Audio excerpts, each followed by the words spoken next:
Hello student, आज हम हमारा नया टॉपिक स्टार्ट करते हैं, दैट इज़ डिटर्मिनेंट।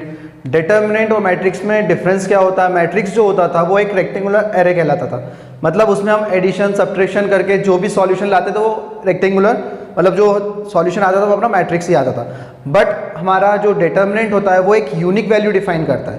मतलब जो भी आपका मैट्रिक्स है उस मैट्रिक्स को जो एक वैल्यू डिफाइन की गई, मतलब एक वैल्यू अलॉट की गई है, दैट इज़ आपका, वो होगा आपका डिटर्मिनेंट। तो डिटर्मिनेंट को हम बोल सकते हैं determinant is a representation of number that has particular value. Basically क्या होगा? डिटर्मिनेंट एक नंबर होगा जो मैट्रिक्स को रिप्रेजेंट करेगा। मैट्रिक्स और डिटर्मिनेंट सेम होते हैं, बस ये होता है कि जो मैट्रिक्स होता है वो आपका एक मैट्रिक्स आप एक रेक्टेंगुलर एरे होता है जो आप अलग अलग फॉर्म में सॉल्व कर सकते हैं। जैसे कि आपका 2/3 का मैट्रिक्स है तो वो आप सॉल्व कर लोगे, 3/2 का मैट्रिक्स है तो वो आप सॉल्व होगा। बट डिटर्मिनेंट में ये होता है कि डिटर्मिनेंट सिर्फ आप स्क्वायर मैट्रिक्स को ही, स्क्वायर मैट्रिक्स का ही डिटर्मिनेंट आप फाइंड कर सकते हो। तो स्क्वायर मैट्रिक्स क्या होता है? जो जिसके रो और कॉलम्स इक्वल हो। मतलब कोई भी मैट्रिक्स गिवन है आपका 2/2 का, है ना, इसमें क्या है, 2 रो हैं और 2 कॉलम है, तो ये 2/2 का मैट्रिक्स है, तो इसका आप क्या निकाल सकते हो? डिटर्मिनेंट्स। अगर मैं बोलूँ आपको कि 2 4 6 2 4 2, इसका डिटर्मिनेंट फाइंड करो, तो ये पॉसिबल नहीं है क्योंकि ये कितने 2/3 का मैट्रिक्स है और डिटर्मिनेंट हमेशा स्क्वायर मैट्रिक्स का फाइंड होता है। मतलब स्क्वायर मैट्रिक्स होता है अपना जिसके number of rows equal to number of columns होते हैं। तो हमारा डिटर्मिनेंट क्या होता है? A determinant is a representation of number that has particular value. मतलब क्या होगा कि जो भी आप डिटर्मिनेंट सॉल्व करेंगे तो वहाँ पे एक वैल्यू डिफाइन हो जाएगी जो उस डिटर्मिनेंट का सॉल्यूशन होगा। और बोल सकते हैं हम a unique value associated with a square matrix. मतलब ये जो स्क्वायर मैट्रिक्स है, अगर मैं इसको सॉल्व करूँगा तो एक जो मेरी वैल्यू आएगी, जो भी मेरी वैल्यू आएगी वो मेरा क्या कहलाएगा? डिटर्मिनेंट्स कहलाएगा। तो हम अभी ऑर्डर ऑफ मैट्रिक्स पढ़ेंगे जिसको हम, मतलब जैसे 2/2 का मैट्रिक्स ऐसे सॉल्व होता है, ठीक है, 3/3 ऑर्डर का मैट्रिक्स ऐसे सॉल्व होता है with the help of determinant. तो डिटर्मिनेंट सॉल्व करने के लिए पहले हम देखते हैं डिटर्मिनेंट ऑफ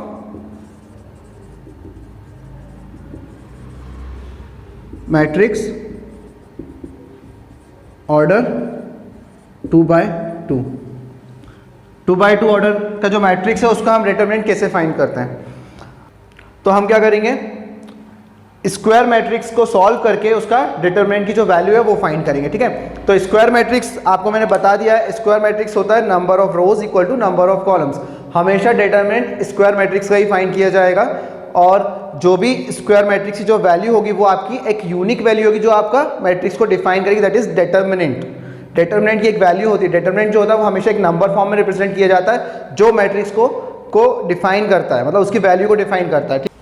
अब हम देखते हैं order of matrix, order of determinants को सॉल्व करने का तरीका है ना, हाउ टू सॉल्व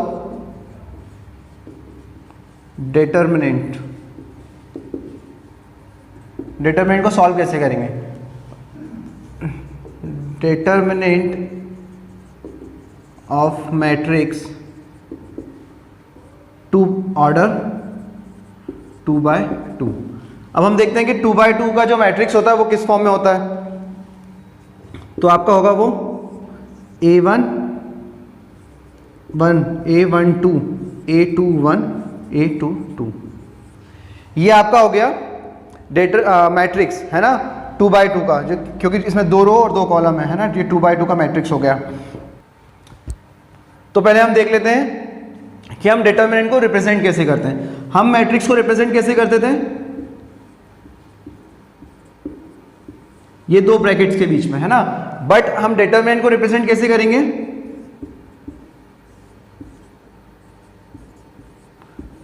ये जो आपके ब्रैकेट्स होते हैं ये 2 पैरेलल लाइंस में कन्वर्ट हो जाते हैं। ये अपना होता है डिटर्मिनेंट, है ना, डिटर्मिनेंट ऑफ ए। और इसको और भी रिप्रेजेंट कर सकते हैं हम अलग तरीके से, जैसे कि ट्राइंगुलर फॉर्म में कर सकते हैं। ट्राइंगल दिया है और वहाँ पे आपको डिटर्मिनेंट दिया है 2 4 4 3।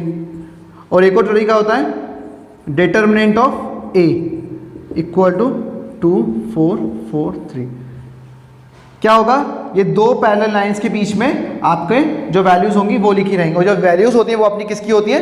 मैट्रिक्स की, ठीक है। तो ये अपना रिप्रेजेंटेशन ऑफ डिटर्मिनेंट हो गया। अब हम पढ़ रहे हैं डिटर्मिनेंट ऑफ मैट्रिक्स ऑर्डर 2/2। अब 2/2 का एक मैंने मैट्रिक्स ले लिया, इसको सॉल्व कैसे करूँगा, पहले मैं इसको डिटरमिनेंट फॉर्म में लिखूंगा। डिटरमिनेंट फॉर्म में क्या होता है, दो पैरेलल लाइन में कन्वर्ट हो जाते हैं, ब्रैकेट ये हो जाएगा A11 A12 A21 A22। ठीक है, अब इसको सॉल्व करने का तरीका देखो, A11 इंटू A22 ये इससे मल्टीप्लाई होगा, देन बीच में आएगा माइनस, देन ये वाला इससे मल्टीप्लाई होगा। जैसे कि देखो A11 into A22 A11 into A22 minus of A21 into A12।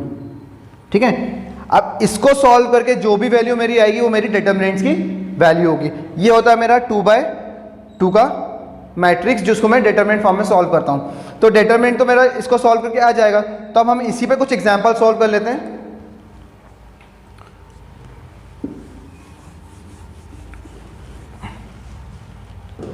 आपको डिटरमिनेंट दिया गया है 4 2 3 8। तो आपको क्या करना है, इस डिटरमिनेंट को सॉल्व करना है। इस डिटरमिनेंट को सॉल्व करने के लिए आप सबसे पहले क्या करेंगे, 4 का इंटू 8 से करेंगे, 4 8 जा 32 है ना। तो क्या किया आपने, 4 इंटू 8 माइनस 3 इंटू 2। तो इसको सॉल्व करेंगे तो आपका क्या आ जाएगा, 4 8 जा 32 माइनस 6 दैट इज 26।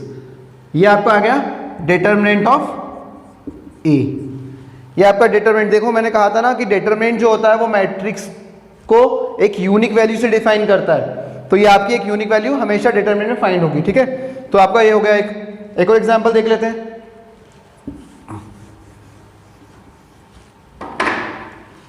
आपको दिया गया है 5 2 3 7। अब इसको कैसे सॉल्व करेंगे, वही अगेन 5 का इंटू 7 से करेंगे, देन माइनस 3 का इंटू 2 से करेंगे। तो हो जाएगा 5 इंटू 7 माइनस 3 इंटू 2, ये हो जाएगा 35 माइनस 6 दैट इज 29। ये आ गया आपका determinant of matrix, determinant of A. तो ये आपका हो गया डिटरमिनेंट ऑफ मैट्रिक्स ऑर्डर 2/2। याद रखना हमेशा डिटरमिनेंट स्क्वायर मैट्रिक्स का ही फाइंड होगा जिसके number of rows equal to number of columns होंगे। अब हम पढ़ते हैं डिटरमिनेंट ऑफ मैट्रिक्स ऑर्डर 3/3।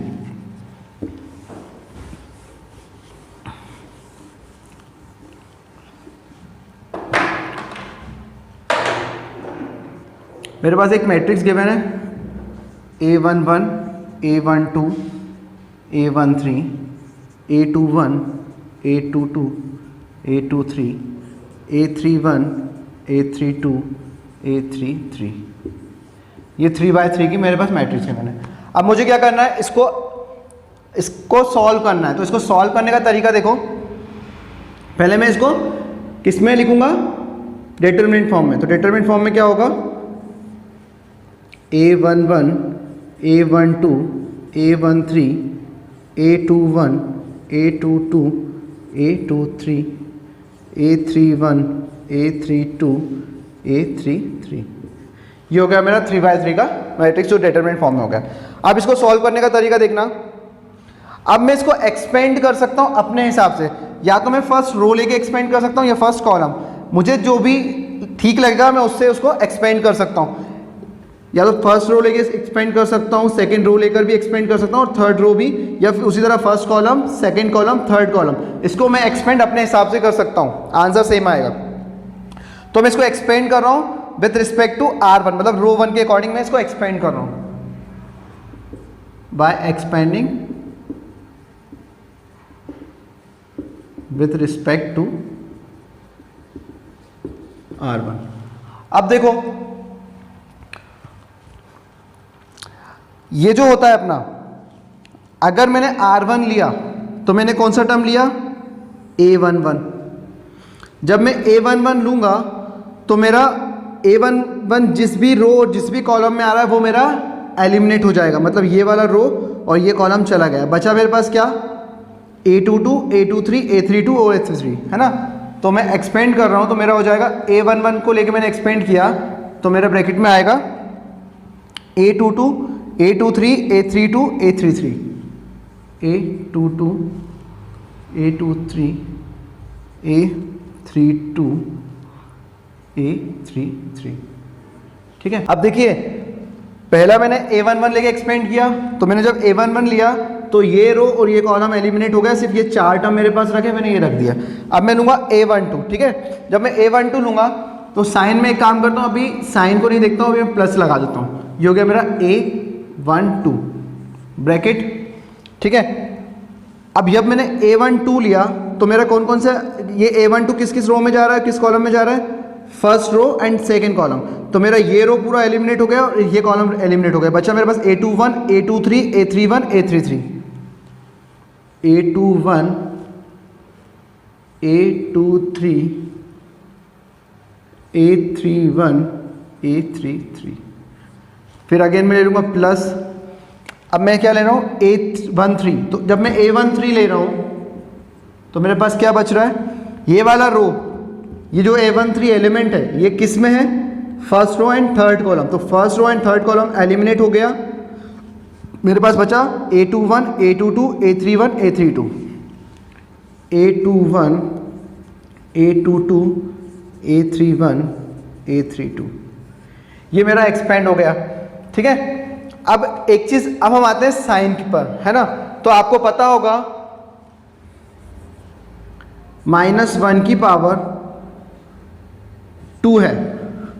अगर -1 की पावर 2 है, जो 2 जो है वो क्या होता है, इवन, तो क्या होगा आपका आंसर क्या आएगा 1।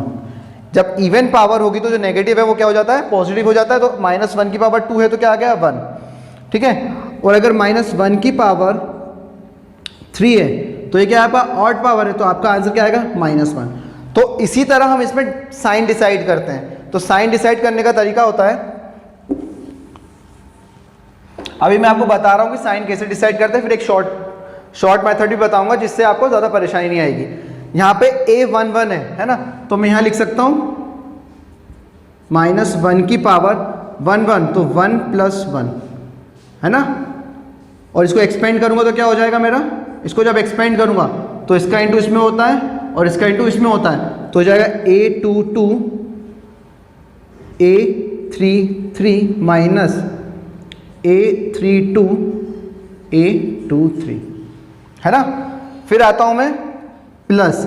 अब देखो यहाँ पे फिर लिखूँगा मैं -1 की पावर 1 + 2 है ना, और ये मेरा क्या चल रहा है यहाँ पे A12 ना, यहाँ पे मेरा क्या चल रहा था A11। उसी तरह यहाँ पे क्या चल रहा है A12। अब इसको अगेन इंटू कर दूंगा, A21 × A33, यहाँ लिख रहा हूँ ना मैं A21 × A33 minus A23 × A31। ये हो गया मेरा A12। अब मैं आता हूँ A13 वाले पे। तो देखो यहाँ पे क्या है, 1 + 3 होगा तो हो गया प्लस -1 1 + 3, और ये कौन सा है A13। उसी तरह मैं इसको इसमें इंटू कर लूँगा, इसको इसमें इंटू कर लूँगा, तो ये हो जाएगा मेरा A21 × A32 minus A31 × A22। मैंने क्या किया, जो मेरे A11 थे वहाँ पे मैंने -1 लिखा और 1 + 1 कर दिया, यहाँ पे -1 लिखा 1 + 2 कर दिया, यहाँ पे -1 लिखा यहाँ 1 + 3 कर दिया। ठीक है, जब मैंने ऐसा किया तो अब देखो 1 + 1 क्या होता है 2, मतलब इवन पावर है। इवन पावर है तो 1 क्या हो जाएगा पॉजिटिव, मतलब यहाँ पे आएगा पॉजिटिव आपका।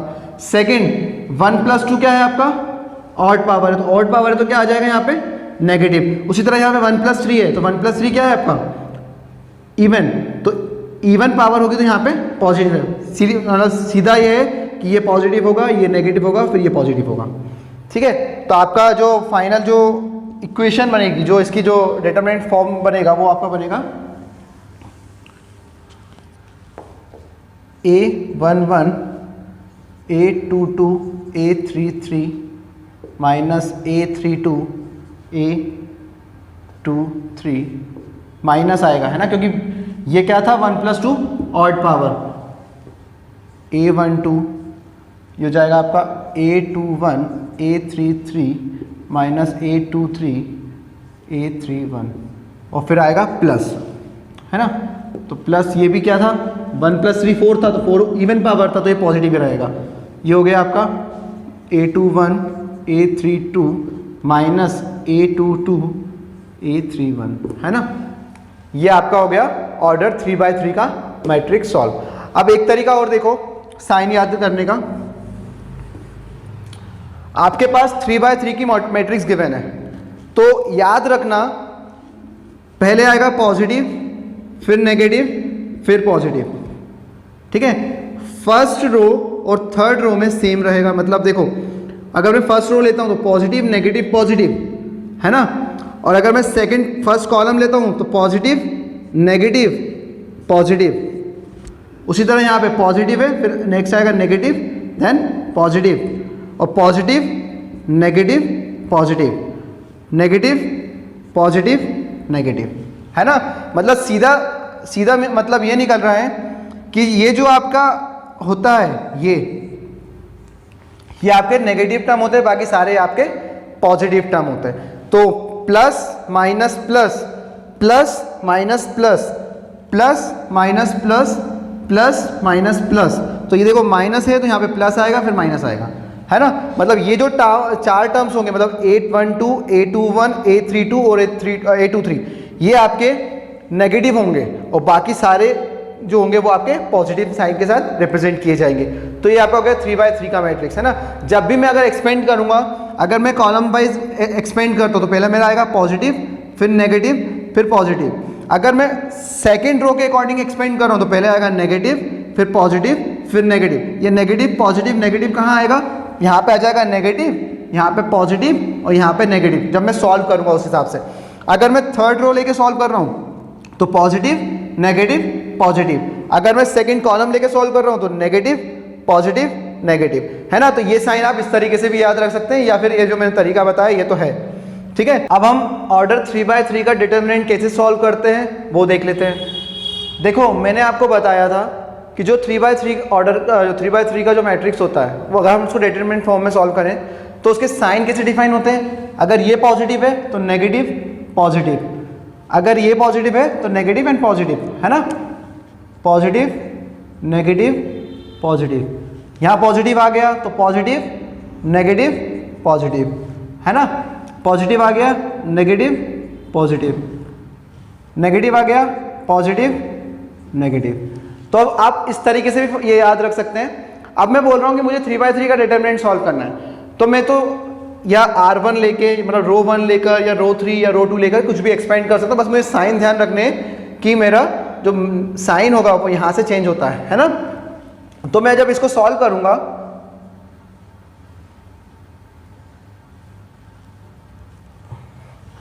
तो मैं इसको एक्सपेंड करता हूं by expanding with respect to row 1। मैं रो 1 लेके इसको एक्सपेंड करता हूं। जब मैं रो 1 लेके एक्सपेंड करूंगा तो मैंने ले लिया R, तो ये जो मेरा पहला होता है वो पॉजिटिव होता है तो 3 हो गया, है ना। तो 3, अब जब मैंने फर्स्ट टर्म लिया है, मतलब ये जो टर्म है फर्स्ट रो और फर्स्ट कॉलम में आ रहा है, तो ये वाला रो और ये वाला कॉलम हम थोड़ी देर के लिए हटा देंगे। हमारे पास बचेगा 1 - 2 3 और 1। उसी तरह माइनस, क्योंकि मैंने बताया था सेकंड टर्म माइनस का होता है, देन अगेन -4, है ना। देखो ये माइनस अलग होगा और जो हमारे जो डिटरमिनेंट जो साइन पहले से ही डिफाइन किए जाते हैं, अलॉट किए जाते हैं, वो अलग होगा, तो वो हमने पहले लगा दिया माइनस, है ना। अब देखो जब मैं सेकेंड रो के जो सेकेंड एलिमेंट को लूंगा, फर्स्ट रो के सेकेंड एलिमेंट को, तो ये किस में आ रहा है, ये आ रहा है फर्स्ट रो में बट सेकेंड कॉलम में। तो ये वाला और ये वाला थोड़ी देर के लिए मैं हटा देता हूं, बचेगा मेरे पास 1 - 2 2 1 1 - 2 2 1, फिर आएगा प्लस का साइन, पॉजिटिव नेगेटिव पॉजिटिव 5, है ना। तो ये वाला टर्म अब फर्स्ट रो के थर्ड एलिमेंट को मैं ले रहा हूं, तो ये वाला जब टर्म मैंने लिया तो ये किसी में थर्ड कॉलम में आ रहा है, फर्स्ट रो में आ रहा है, तो ये वाला और ये वाला हमारा थोड़ी देर के लिए हट जाएगा और बचेगा हमारे पास 1 1 2 3 1 1 2 3। अब हम इसको एक्सपेंड कर लेंगे। एक्सपेंड कैसे करते थे, इसका इंटू इसमें करते थे, फिर इसका इंटू इसमें करते थे, तो ये हो जाएगा 3 1 1 1 माइनस माइनस ऑफ 6, है ना, माइनस माइनस प्लस 4, ब्रैकेट के अंदर आएगा 1 1 ज़ा 1 माइनस माइनस प्लस 2 2 ज़ा 4 प्लस 5 1 3 ज़ा 3 माइनस 2। इसको और सॉल्व कर लेते हैं।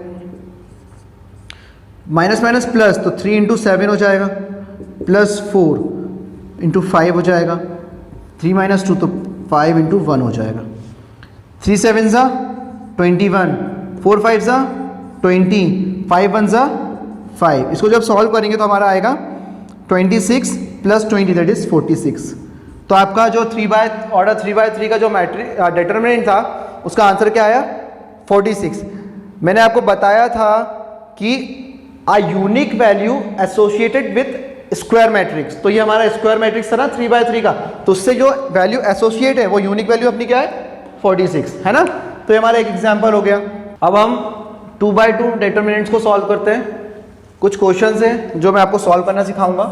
पहला क्वेश्चन है, आपको गिवन है √6, √5, √20 एंड √24। तो हम क्या करते हैं, इसको सॉल्व करने से पहले हम क्या करते हैं, ये वाला टर्म इससे मल्टीप्लाई करते हैं, देन माइनस ये वाला टर्म इससे मल्टीप्लाई करेंगे। तो इसको हम एक्सपेंड करेंगे तो क्या होगा, √6 इंटू √24 माइनस √5 इंटू √20। तो ये आपका 24 6 ज़ा कितना होता है √144 माइनस 5 20 ज़ा √100। 144 आपका कितना होता है 12 माइनस 10 दैट इज 2। ये आपका आ गया डिटरमिनेंट का आंसर क्वेश्चन नंबर 1 का, है ना। अब हम आते हैं क्वेश्चन नंबर 2।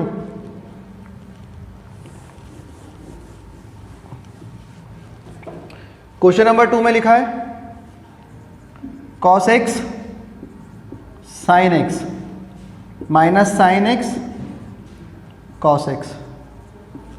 अब हम अगेन वही करेंगे, इसका मल्टीप्लाई इससे करेंगे, हो जाएगा cos स्क्वायर x माइनस, है ना, और ये sin स्क्वायर x और माइनस sin स्क्वायर, ये हो जाएगा माइनस का sin स्क्वायर x। ये हो जाएगा cos square x minus minus plus का sin स्क्वायर x। एक आइडेंटिटी हमको पता है, sin square theta plus cos square theta equal to 1 होता है। तो देखो sin square theta plus cos square theta equal to 1। ये हो गया आपका क्वेश्चन नंबर 2। अब हम आते हैं क्वेश्चन नंबर 3 पे।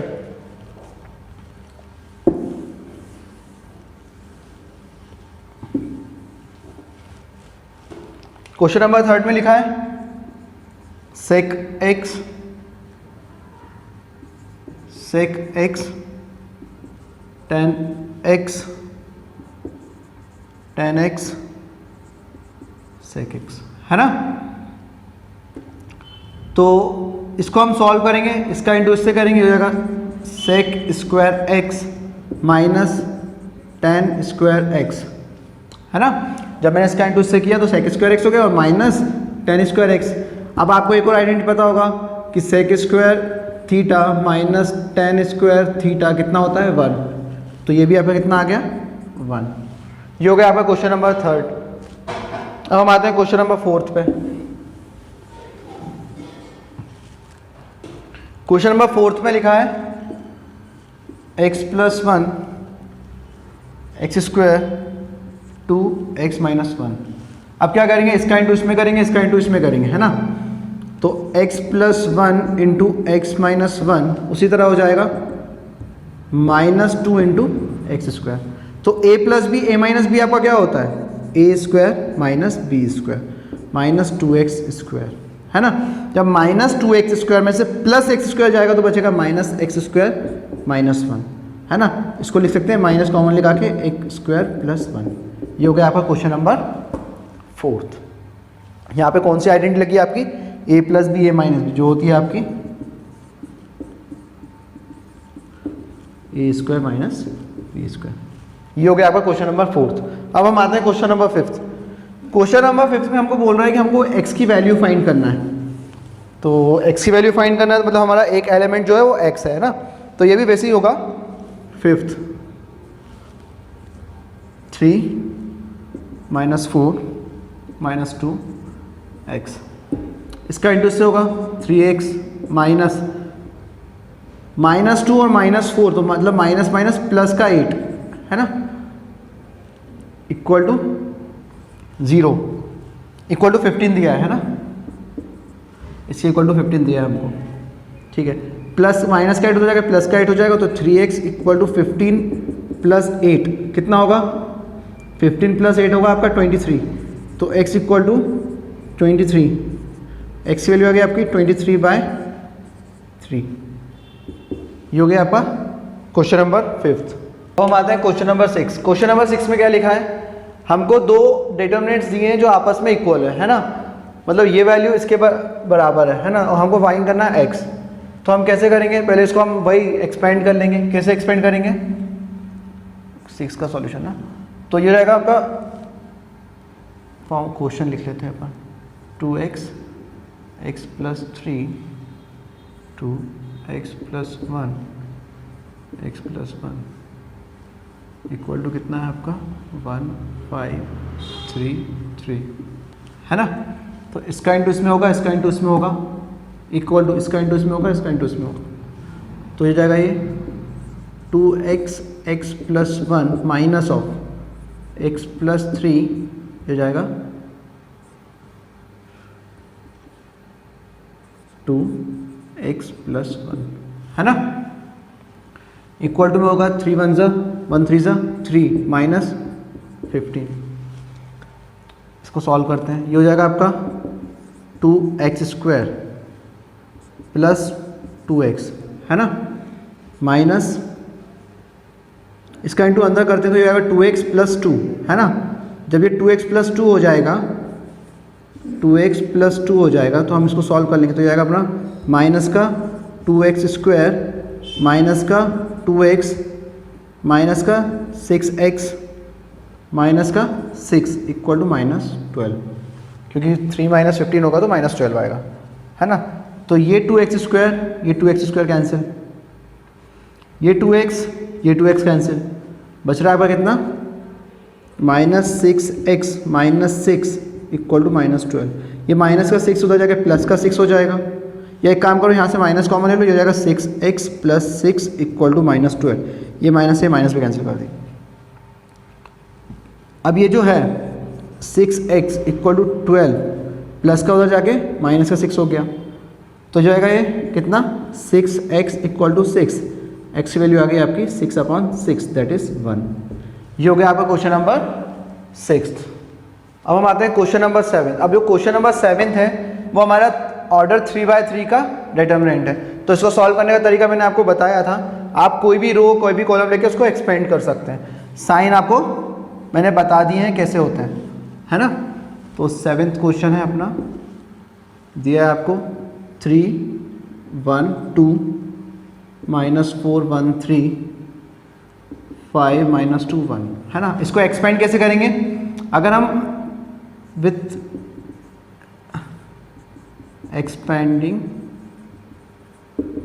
With respect to R1, row 1 लेके हम एक्सपेंड कर रहे हैं, तो क्या हो जाएगा हमारा 3, अंदर क्या होगा, जब मैंने फर्स्ट रो का फर्स्ट एलिमेंट लिया तो ये जो एलिमेंट है ये किस रो में आ रहा है, फर्स्ट रो में और फर्स्ट कॉलम में, तो ये वाला रो और ये वाला कॉलम आपका छुप जाएगा है ना, बचेगा 1 - 2 3 1 1 - 2 3 1 है ना।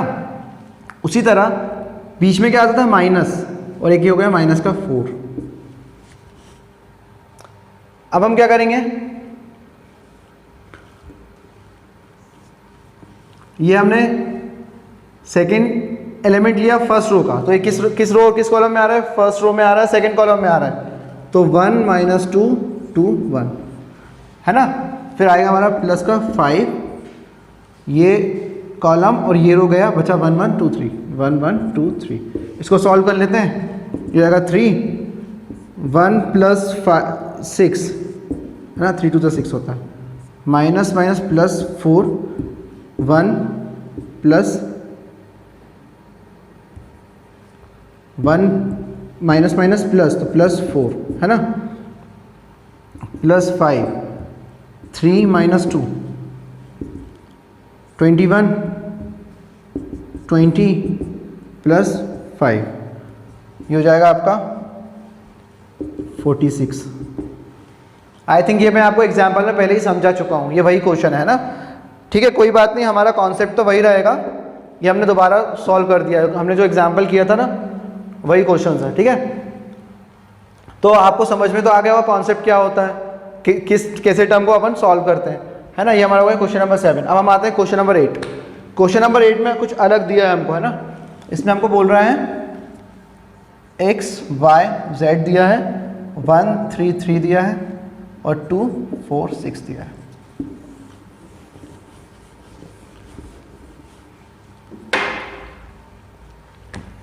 तो हम इसको एक्सपेंड कैसे करेंगे, विथ रिस्पेक्ट टू, और with respect to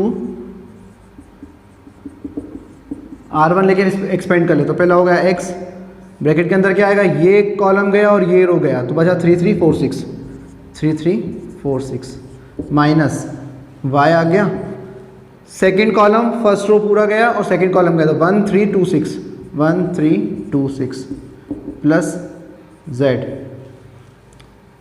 first row पूरा गया और थर्ड कॉलम पूरा गया, तो बचा क्या अपने पास 1 3 2 4 1 3 2 4। इसको सॉल्व कर लेते हैं, ये हो जाएगा x 3 6 18 18 minus 12 minus y 6 1 6 minus 6 plus z 4 1 4 4 minus 6, है ना। इसको और सॉल्व करते हैं, ये हो जाएगा 18 माइनस 12 कितना होता है आपका 6, तो ये आ गया 6x माइनस 6 माइनस 6, ये तो 0 हो गया, तो ये टर्म पूरा एलिमिनेट हो गया, 4 माइनस 6 माइनस 2, तो ये हो गया माइनस का 2z। ये आपका आ गया डिटर्मिनेंट ऑफ क्वेश्चन नंबर 8, है ना, क्वेश्चन नंबर 8 है ये, ठीक है। अभी हमने 2/2 के और 3/3 के मैट्रिक्स सॉल्व करना और डिटर्मिनेंट सॉल्व करना सीख लिया, ठीक है। अब हम नया टॉपिक पढ़ते हैं, माइनर्स एंड कोफैक्टर। तो माइनर्स एंड कोफैक्टर कैसे निकाला जाता है, देखो मैंने आपको बताया था कि 3/3 या 2/2 का जो डिटर्मिनेंट होता है, उसके जो एलिमेंट्स होते हैं उसको अपन बोलते हैं a11 a12 a13 a21 a22 a23 a31 a32 a33। मैं इसको यहाँ लिख देता हूँ, है ना, a11 a12 a13 a21 a22 a23 a31 a32 a33, है ना। मतलब मुझे क्या करना है, मुझे इस क्वेश्चन में लिखा है कि फाइंड ऑल द कोफैक्टर्स, तो कोफैक्टर्स निकालने से पहले मुझे माइनर्स निकालने पड़ेंगे, क्योंकि कोफैक्टर्स का मेरा फॉर्मूला होता है कोफैक्टर, जैसे मैंने कोफैक्टर ऑफ C11 निकाल रहा हूँ, तो ये हो जाएगा ये -1, अब फर्स्ट रो फर्स्ट 1 + 1 और यहाँ आ जाएगा मेरा M11, ये मेरा फॉर्मूला होता है। अगर मैं यहीं पे अगर C12 निकाल रहा हूँ तो हो जाएगा 1 + 2 M12। उसी तरह अगर मैं C13 निकाल रहा हूँ तो हो जाएगा ये 1 + 3।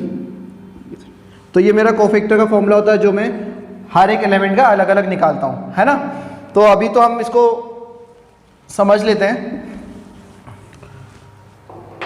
अब मुझे निकालना है cofactor of all the elements, तो पहले मैं क्या निकालूंगा, माइनर।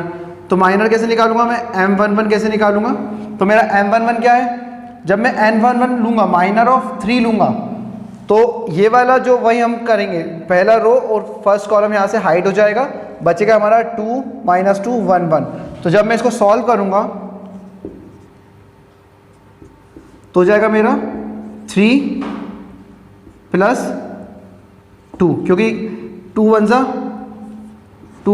2 और 2 + 2 दैट इज 4।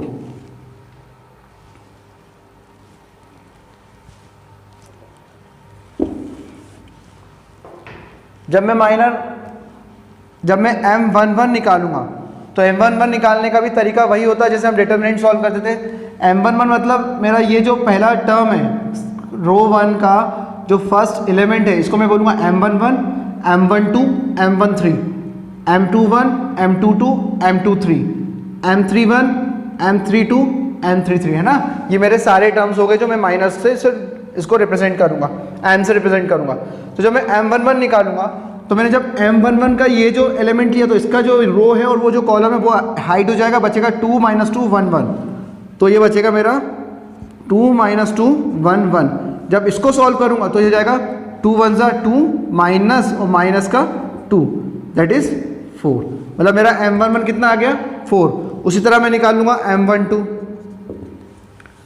तो M12 कैसे निकालूंगा, सेम जब मैं M12 निकालूंगा तो ये वाला कॉलम और ये वाला रो हाइड हो गया, ये बचा 3 1 2 and 1 2 - 2 and -1। तो जाएगा 3 1 ज़ा 3 -2 है ना, मतलब 3 - 2 -1 1। तो इसको सॉल्व करूंगा तो जाएगा 3 माइनस में प्लस होगा, माइनस का 2 बचेगा तो ये हो गया 1 है ना। तो मेरा M12 आ गया 1। उसी तरह मैं सारे माइनर्स निकाल लूँगा। तो फिर निकालूंगा मैं M13 जब निकालूंगा तो ये वाला कॉलम और ये वाला रो जाएगा, बचेगा 3 1 ज़ा 3 minus minus plus 3 + 2 that is 5। उसी तरह मैं निकालूंगा M21 है ना। M21 जब मैं निकालूंगा मैं उसी मेथड से निकाल रहा हूँ जैसे अपन डिटरमिनेंट सॉल्व करते थे 2/2 का, उसी मेथड से हम माइनस भी निकाल रहे हैं। तो जब मैं M21 निकालूंगा मतलब ये वाला, तो ये वाला रो और ये वाला कॉलम चला जाएगा, क्योंकि ये जो M21 है वो किस में लाई कर रहा है, फर्स्ट कॉलम में और सेकंड रो में। तो फर्स्ट कॉलम पूरा छुप जाएगा और सेकंड रो भी। तो बचा -3 4 1 1। तो ये जाएगा -3 - 4 तो ये जाएगा माइनस का 7। -3 - 4 कितना होता है, माइनस माइनस प्लस और -4 बड़ी वैल्यू है तो -7। M21 आ गया। उसी तरह मैं निकालूंगा M22। जब मैं M22 लूँगा तो ये वाला जो एलिमेंट है वो सेकंड कॉलम में आ रहा है और सेकंड रो में आ रहा है ना। तो ये और ये पूरा चला जाएगा, बचेगा क्या 3 4 -1 1।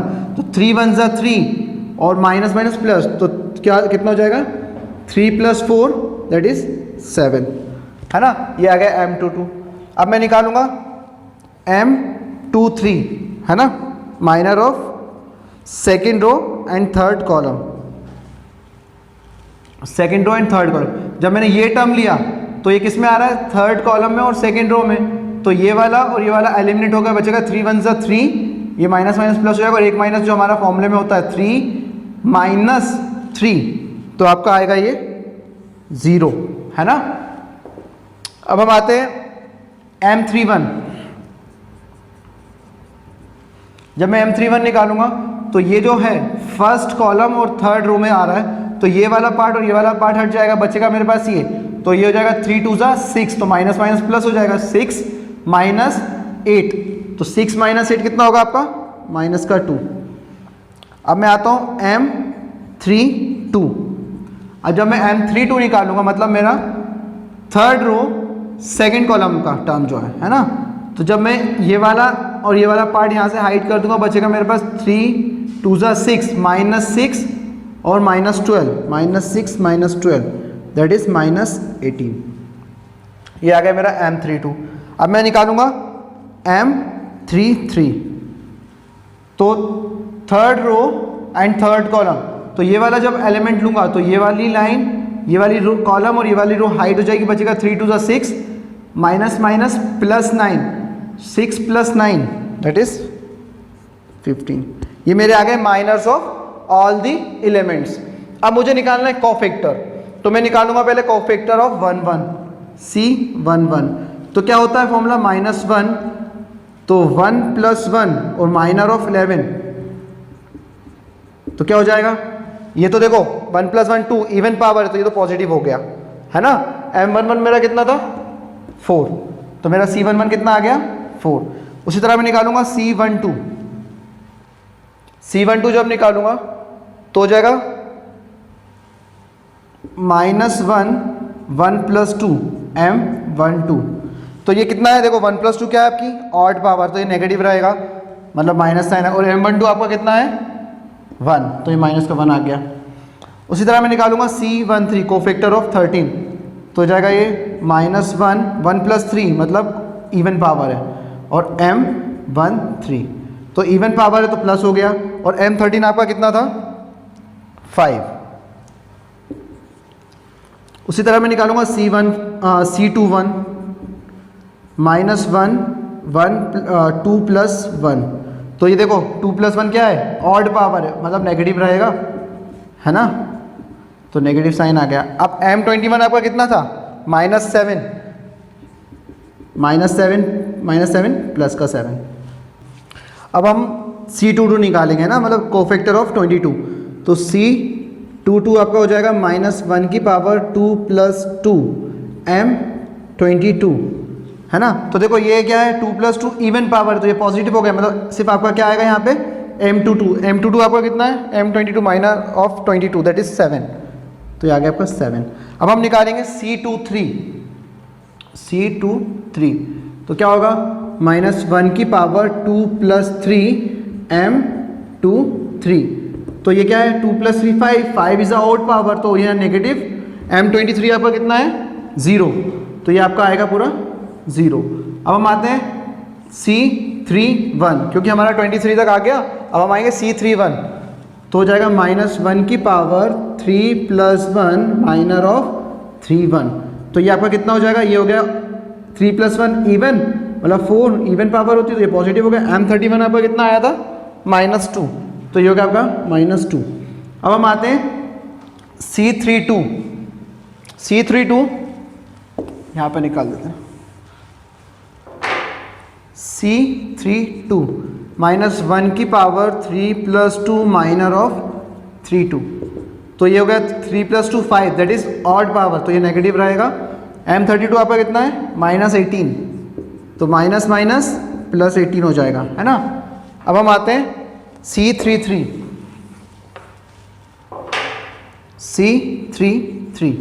है ना, तो C33 आपका कितना है, -1 की पावर 3 + 3 M33, देखो ये आपका है इवन पावर है, तो इवन पावर हो गया +1, और M33 आपका था 15, है ना, तो आपका C33 कितना आ गया, 15।